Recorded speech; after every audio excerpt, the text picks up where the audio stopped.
తోటి వచ్చేటువంటిది అట్టా చేస్తున్నటువంటి పద్ధతిలో ఉన్న దాన్ని మేము వ్యతిరేకిస్తూ వస్తున్నటువంటి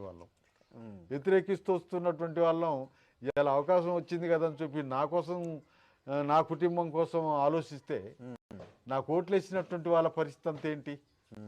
నాకు ఓట్లు వేసినటువంటి వాళ్ళు, నాకు ఓట్లు ఇచ్చినటువంటి వాళ్ళందరూ కూడా ఇంకా దీనస్థితిలో ఉన్నారు. వాళ్ళు అటువంటి వాళ్ళు ఉంటే వాళ్ళ గురించి ఆలోచించాల్సినటువంటి విషయానికి వస్తే నేను అందులో భాగమే. నా కుటుంబం కూడా వాళ్ళందరిలో భాగమైనటువంటిది. సరే, మీరు ప్రజల గురించి ఇంత ఆలోచిస్తున్నారు. ఏ ప్రజలైతే మిమ్మల్ని 5 సార్లు గెలిపించారో అదే ప్రజలు మిమ్మల్ని వరుసగా 3 సార్లు ఓడించారు. అప్పుడు ఎట్లా ఫీల్ అయ్యారు? ఓడిపోవటానికి కలిగినటువంటి విషయానికి వస్తే 94లో ఓడిపోయాము. అది పొలిటికల్గా అందరు కలిసి మమ్మల్ని ఓడించడానికి చేసినటువంటిది. మోసపూరితమైన